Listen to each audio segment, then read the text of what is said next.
you may not know, for the weekly emails that go out, there's usually a beautiful image for my talk, right? Our Jeff Fisher finds that every single week. So it's a hard job because I never know what I'm going to talk about.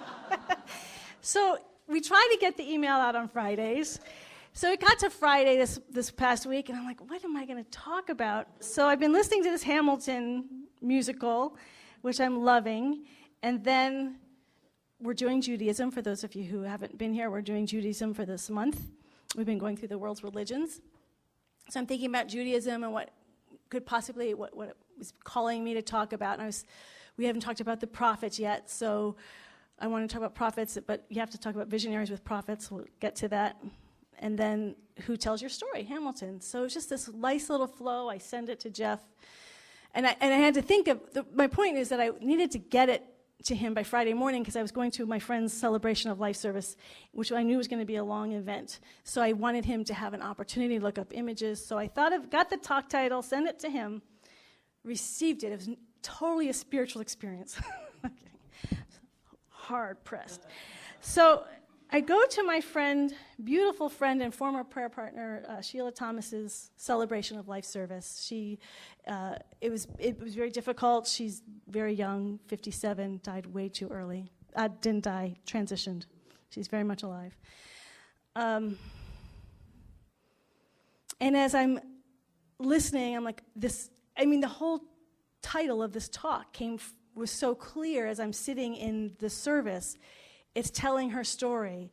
They did it a little different. The service was different than I expected. Her brother really wanted a very specific, clear message to his two children. He has a daughter and a son about who Sheila was.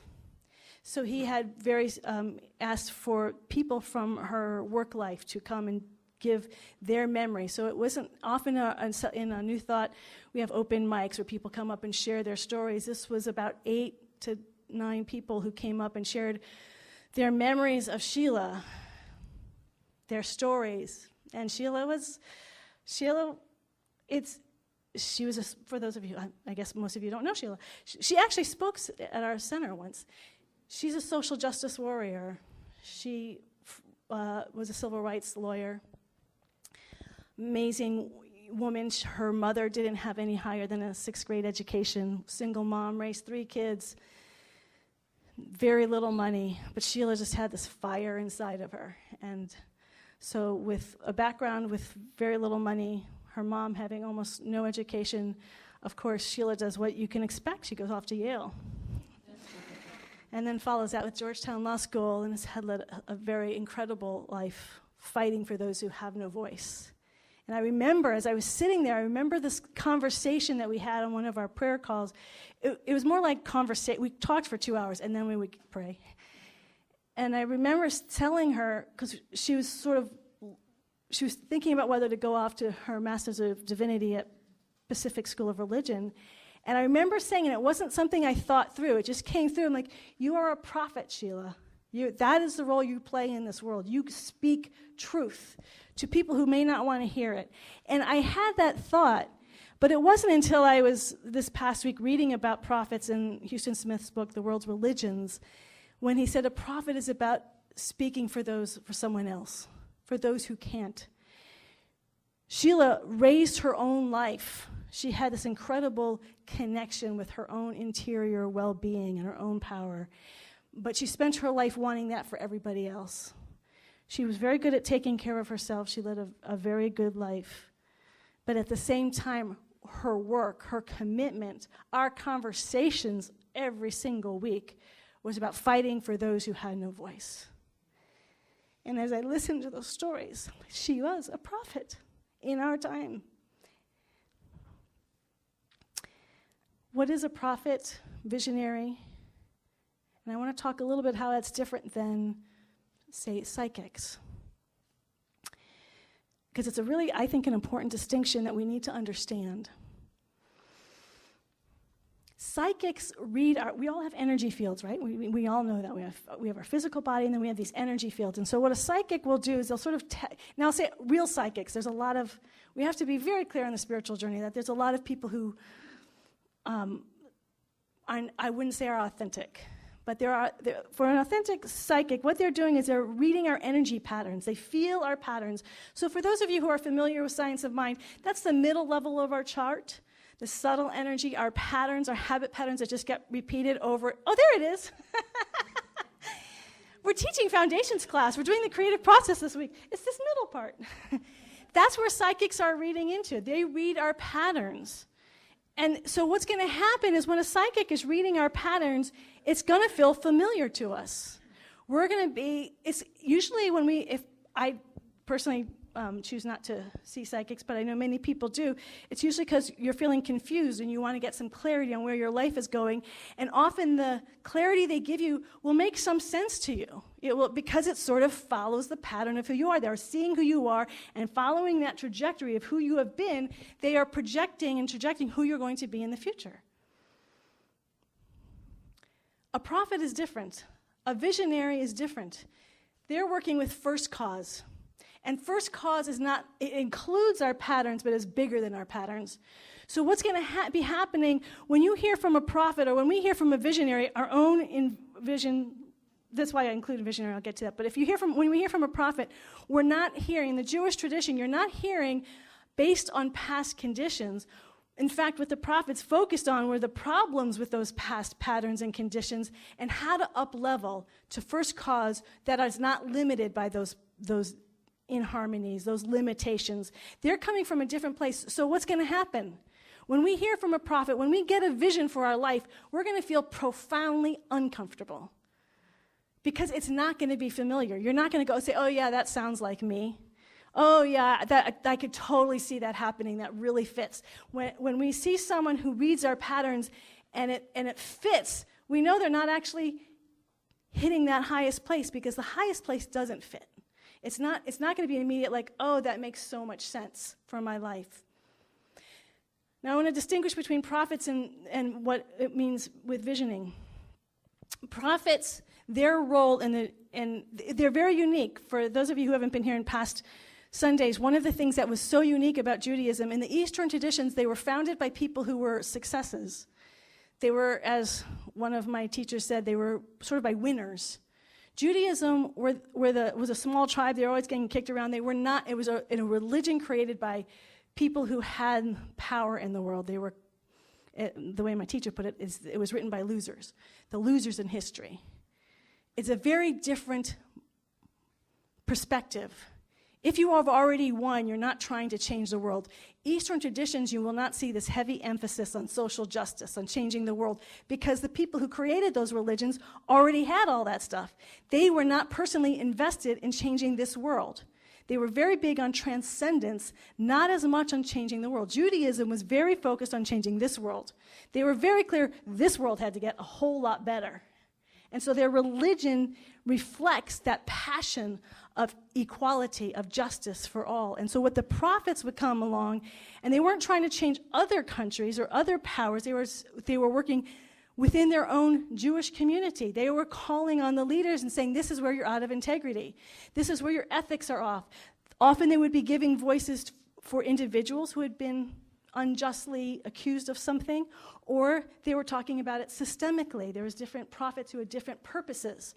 But the prophets were always about trying to realign people. If you're going to know your oneness and union and pure spirit, you need to clean up your act a little. So they don't make you feel comfortable.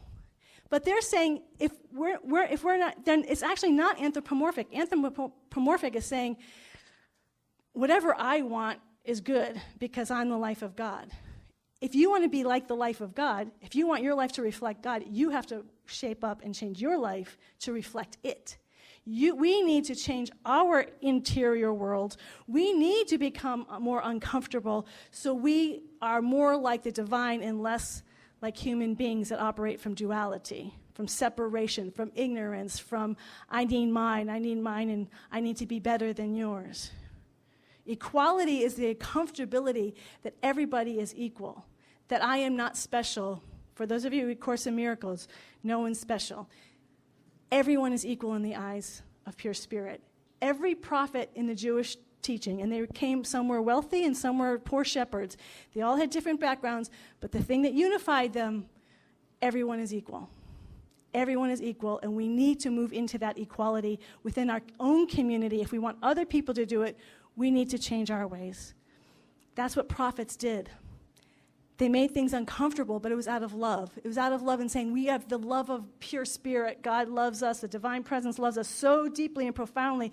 It's begging us to change so we can become more in alignment with the harmony and the joy and the love and the abundance and the beauty and the grace of pure spirit.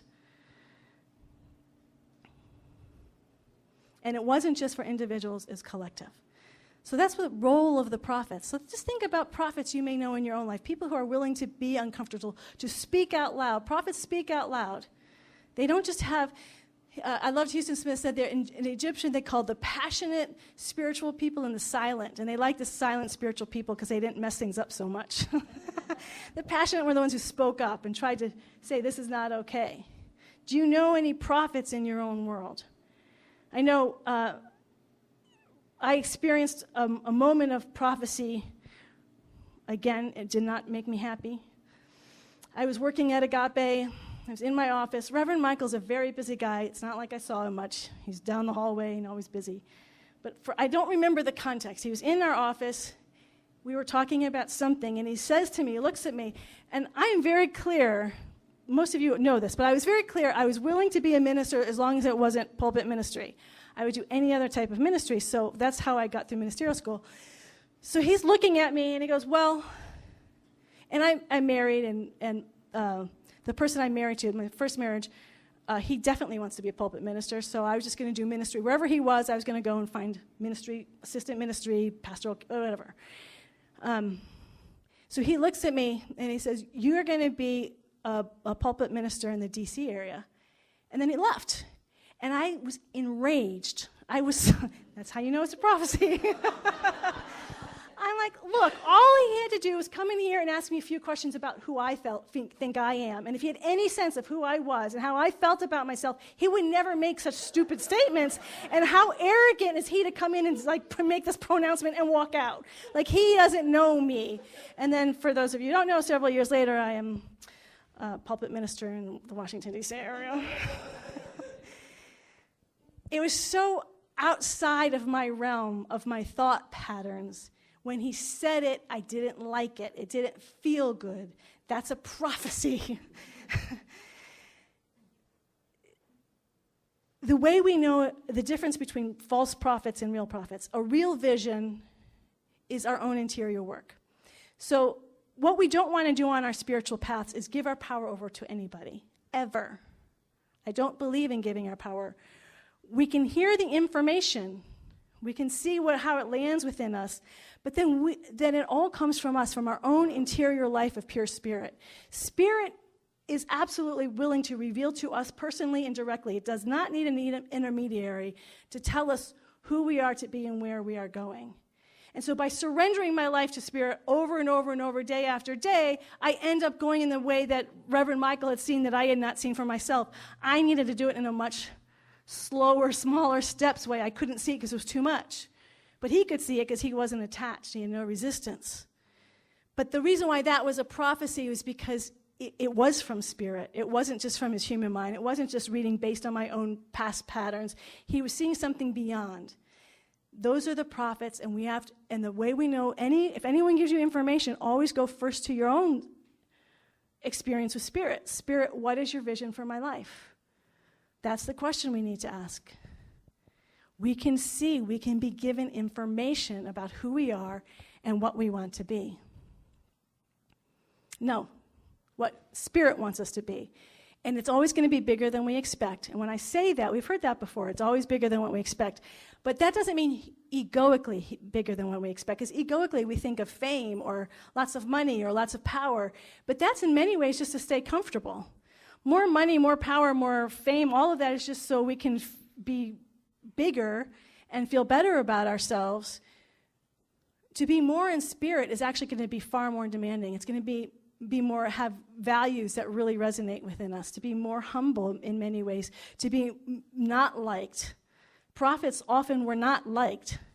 Sheila Thomas, it was interesting, in every story that was shared about her, not every, but most of the stories that were shared, and these are people who knew her really well for decades, all of them loved her and respected her, and she said, and she always had the ability to make you uncomfortable, because she was willing to say to you, not just collectively or social, just personally as a friend, you really need to, like she was the first person who took me out to get a pedicure, like, Harriet, you really need to get a pedicure.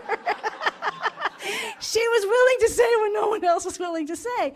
And all her friends had these stories about what Sheila would do to make them uncomfortable, but it was always this push to your greater yet to be, this willingness. And so people often feel uncomfortable around prophets. They feel uncomfortable about people who want to make social change.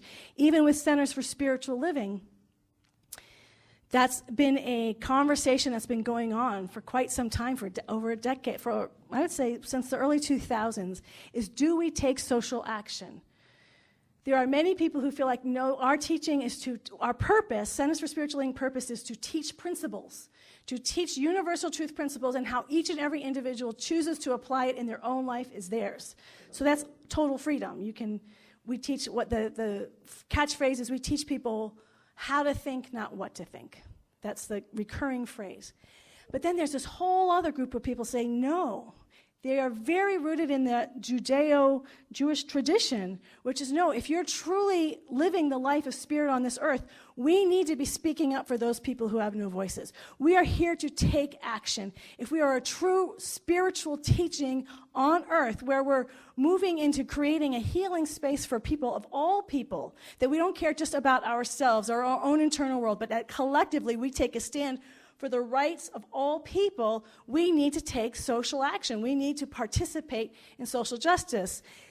Our organization is moving more and more towards that, but it has not been easy, and it's because we have very strong-minded individual thinkers. And people say, well, I don't want you to tell me what to think or what to stand for. So this becomes, the wonderful thing about the both and is to be able to hold all the perspectives as having value and worth on our journey, and that's how as a community we can have diversity, is to honor all perspectives and say there's some worth in all of them. But certainly if we are in any way anchored in the Jewish tradition, which then goes on to Christianity and Islam, social action is essential to being a spiritual community. For those of you who have friends who are Jewish or connected with the Jewish community, they're always active in social action, social justice, because that is the essence of what they teach. Social justice, making the world a better place for everyone, not just for the haves, not for the people who already have it, not for the people where it just comes naturally. For some people, a teaching like this comes naturally. For other people, it's hard. So do those people not count? I mean, who do we serve? Just the people where this comes easily to, or do we serve everybody? Where it's hard, where it's difficult, where it's challenging, that are going to demand that we grow inside of us, because there's no question that to stand for those who have no voice or aren't getting their stories told, we're going to be changing too by telling other people's stories. So what are we, and I'm not coming up with a resolution or a solution for the community, I'm just putting it out there. What is our role as prophets? Speaking for those who don't have voices. Taking stands, taking action.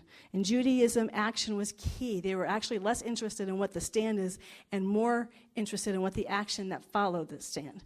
What action are we taking to make sure all people have equality, justice within our country, world, planet?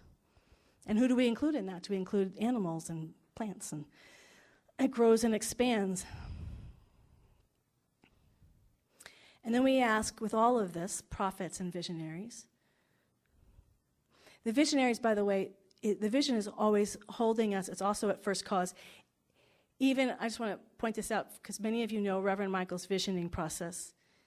Even when he talked about visioning and catching your vision, it's first cause, it's already done. He said the work is not on catching the vision. It already exists. The work is in the becoming. That's going to become really important. So the work is the prayer work in becoming the vision of doing the work. So it's really similar to prophets. You got to do the work.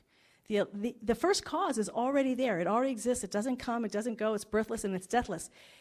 The work is becoming that. So that's how prophets and visionaries are the same. Who tells our stories? It seems to me that when we have this vision for our life, at least my experience is, it's not about the vision, actually. It is about the work. So when I had two visions. One was to become a minister. One was to be a mother. They were both over 10 years, and it took forever to them to be fulfilled. And for however a spirit seems to like to do things, they happened right at the exact same time. They both got fulfilled. And I will never forget the moment. I remember where I was standing, just the sudden realization, oh my gosh, both of these visions that I've been sort of making my decisions based on for the last 10 years have now happened. I'm now a minister and I'm now a mother. And you know what? It was very anticlimactic. It's like, oh yeah, okay. Because I spent the last 10 years focusing and working on it. And then after I had that realization, then it's becoming really embodying what that actually means. And I say that because I've been thinking a lot about it because I had a dream, I mentioned it to some of you, where I've been told what age I'm going to be when I leave the planet and where I'll be. And I've always, well, why would I have that? Why would I be told? And I think it's specifically for teaching, to understand that it's not about fulfilling it, because when I fulfill it, I'm going to leave this planet. I'm in no hurry to fulfill it. That it's not about the end goal, it's about the story. The stories are becoming, if we look at the Jewish people, they failed all the time. They always were screwing up, making messes of everything. But they continued to try. They always had these high ideals to become more ethical, to become more just, to make a difference in the world. They never stop and continue to never stop evolving and shifting, and that's where the interesting part is. If we were always already at first cause, if we were all already there would be no story to tell. We would just be done. We would be in a whole nother realm of consciousness. But here on earth, what makes our story is the striving. It's not about the perfection or the success. We are going to fail. But we want to have big ideals, and I don't mean big ideals, egoic ideals, worldly material ideals. I mean ethical ideals, caring ideals, spiritual ideals, where we see the divine presence in, through, and as everybody, and we see that everyone on this planet has an opportunity to succeed, to do well, to be prosperous, to have rich heart lives, soul lives, to have the fairness and equality in our justice system and our systemic qualities to be included. That's what's really been a dialogue happening in our country, is for those who have been marginalized to be included. That's certainly what Sheila Thomas stood for. I heard one story after another of how she stood and fought for those who had no voices. And one of them was just saying how her experience of sitting with a client as Sheila's fighting in the courtroom, and this client had been fired and was a person of color and had been treated very badly. And Sheila was her voice. And Sheila was against the other lawyer who was very demeaning to Sheila. Sheila did not take it. You don't mess with Sheila. And she just said, you don't understand who you're talking to. I'm sorry. And she just goes right on to principle, and she says it very clearly and very aggressively. And the person who she's speaking for is being changed by watching what is possible. Here's a woman whose mother didn't have an education more than 6th grade, who didn't have the money and yet goes to Yale and Georgetown Law School. She has stood in her power. She was impacting every person. And when you do that, and you have a celebration of life service, you have what she had, which was an overflowing room. I've been to many celebration services in Oakland Center. There wasn't enough room. They had to have an overflow because there's so many people's lives who she has touched, who she has moved, and it was diverse. Even though her focus was basically people of color, there was a load of white people there. There was everyone. It wasn't about the color of skin. It was about the worth of the person, of the individual. And all the people, even the lawyers who came up and said, we didn't realize how spiritual Sheila was. We didn't realize how much that infused her love of God, infused her work as a lawyer, because wow, what an impact she made with us as her colleagues. And those are the lives that we change when we speak up, when we live this vision, and when we work on our story. Our story is not just ever about us, right? Who tells your story? It's never about us. When I was growing up, my dad, and I shared this, I think, last week, about how impactful it was when my dad told my history, one weekend, but he in general talked about our family a lot. He was the family historian. He felt very strongly about the Hawkins family, and he would sort of integrate it. I didn't ever have it solid in like I did that one weekend, but he always talked about it. My mom, on the other hand, did not talk much about her story. My mom, I think, this is, by the way, a very interesting point. There's an assumption that because people are extroverted, they are confident. If people are introverted, they are not confident. That is not true. My dad was introverted but very confident. My mom was extroverted, but I don't think she had the same confidence. I know she didn't. And so I don't think she ever occurred to her to tell us her story. So as children, we are far more impacted by the stories my dad told. So one of the things I want from this talk, look at your own life from the idea of prophet and visionary. What are you striving for? Is it your own goal, or is this a spiritual ideal that might make you a little uncomfortable? Is there something a little uncomfortable pulling you, the prophet and the visionary? And are you telling your story? Because what I learned growing up is that I'm impacted by the stories people tell me about themselves. I'm moved by them. So all four of us as children were far more impacted by the Hawkins side of our family because those are the stories that we heard. And we heard them about our relatives. I didn't hear them about my mother's side. When we went through spiritual leadership, I had people tell their stories, their autobiography, because I believe so strongly in being able to share our stories. And even if you think you know it, to keep telling it. Soulfulness, as we heard last week with tradition, soulfulness comes from repetition, from telling those stories, not being limited by them, but knowing our stories, and that actually gives us roots to go up to first cause, to give us freedom. So do you share with people your stories? Because that's how the ideals of the prophet, the ideals of the visionary come alive in your story. What makes Hamilton so moving is it's his story. We could talk about, well, this is what Hamilton did. And you learned probably in history classes what Hamilton did. It didn't come alive. When it came alive is when you heard a story. Then the question is, do you feel like you're worthy of a story? I was guided by Spirit over 10 years ago to work on my autobiography. Now, confidence comes very easily to my brothers. I think they just sort of have it. I don't know. Different upbringing. Confidence doesn't come as easily to me. So when I'm guided to tell my story, I think, well, why would I tell my story? There's so many people who are far more worthy to tell their stories. And don't you ever have that thought, that there's people who are more worthy? Or maybe you don't. Maybe you're all really strong. I love that. I might be the only one. But I have... Because I'm thinking my brother would be like, sure, I tell my story. And they're like, good, tell our story. Like, if you're going to take time to write it, make sure you include us. They feel very strongly about who they are in this world, and for good reason. But what I learned, and as I'm reading about the Jewish tradition, all of our stories matter. And it took me over 10 years to start working on it. And as many of you know, I did therapy in my early 20s. I went once a week. I know my story, but to tell my story has been totally different. It has a soulfulness that never came through in therapy. There's a heart, there's a spirit that's alive.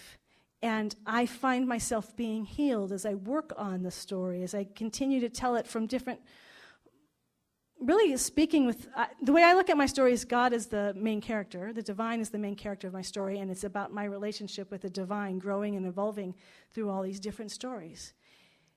But that's true for every one of us. Tell your story. Everyone is worthy. Everyone's story is worthy.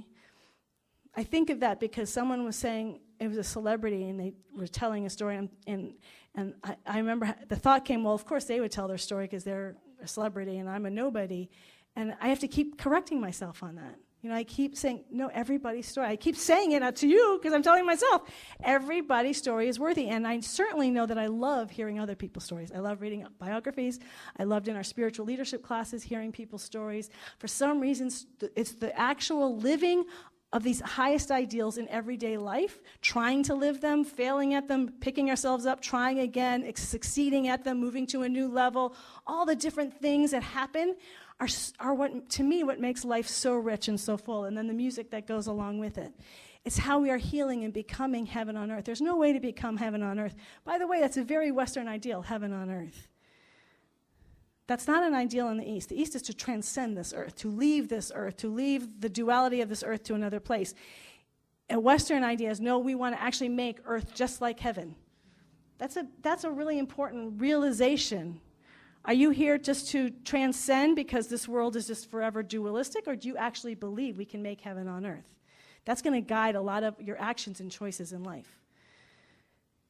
If you have the ideals to make heaven on earth, not just for yourself, but for everyone else, the second invitation I want you to really be with today is, do you have someone else's story to tell? I've been sharing a little bit about Sheila today, who's moved me and so many people. Her story is worth telling.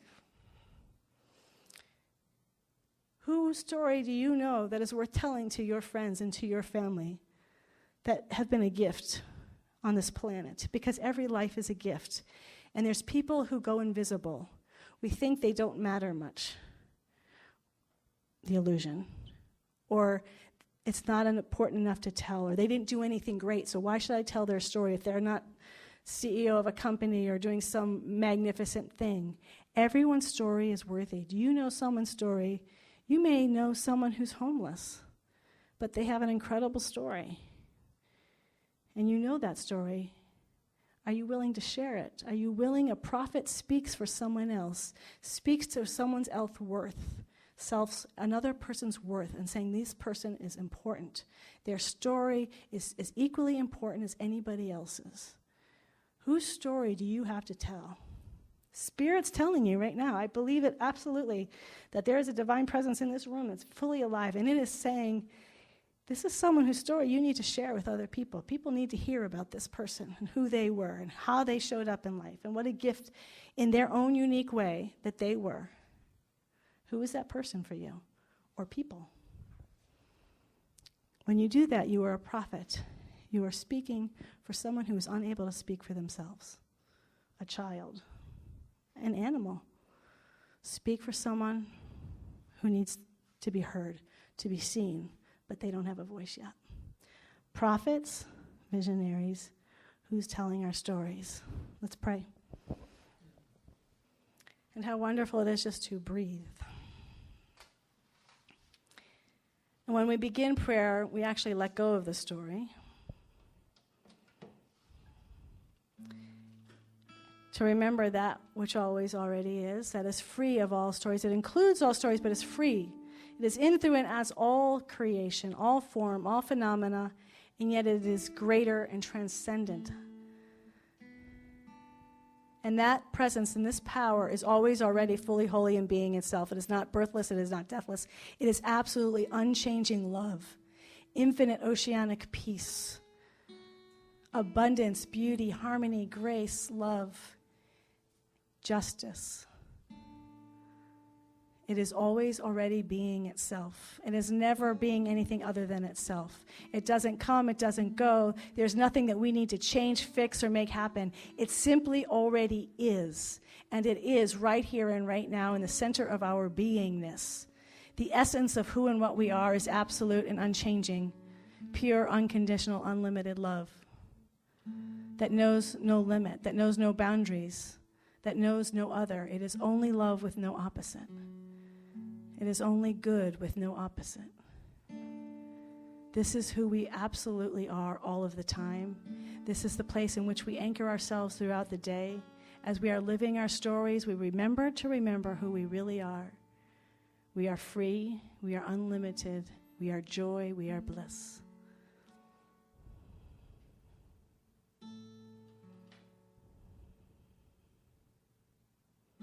And we know this for all life. This entire planet, the cosmos, the billions and billions of galaxies upon galaxies, the tiniest molecule and atom, one power, one presence. No separation, no other, just this oneness. And it is through and as this oneness that permeates our entire being, our physical bodies, our emotional bodies, our mental bodies, our energy bodies, our causal bodies. We are this beautiful, magnificent, unique light, each and every one of us radiating and pulsating this light, this brilliance of love, of harmony, of joy, of wisdom, of creativity in a unique way as no one else can. Each and every one of us, beautiful, shining, powerful, strong, radiant examples, expressions of this one life and one presence. Each and every one of us essential. Each and every one of us, every being on this planet, every life form is essential, and we honor it. We see the divine within all form. Any walls of separation dissolve. Any ideologies that separate us from one another dissolve into the nothingness from which we came, and we live from the only ideology that is real, which is oneness. And we see that oneness in all form, in all unique creation, in ourselves and each other. And as we see it, we celebrate it. We celebrate its uniqueness and its diversity and of all the wonderful, infinite stories that are walking this earth. We dance, we play, we hear, we feel, we cry, we laugh with all these glorious stories. We allow our souls to be moved by each other, to serve one another, to speak each other's truth out into the universe. We are not here only for our own unique expression to be shining its light, but to see and help each other express each other's light. We are here to serve the light in all beings, in all life forms. There is no walls, there is no separation. We are here to serve each other, to tell each other stories, because every one of our stories is a story of God, is the Holy Scripture, is the Holy Scripture. May we see it with the sacredness and the beauty that it is. Every life we hold. To God be the glory. Thank you, thank you, thank you, infinite and eternal one, for this right seeing, this right knowing. We are in alignment. We see and feel and know the truth. And in that grace and in that presence, we let this word be now. And I invite us all to say together now. And so it is. Amen and amen.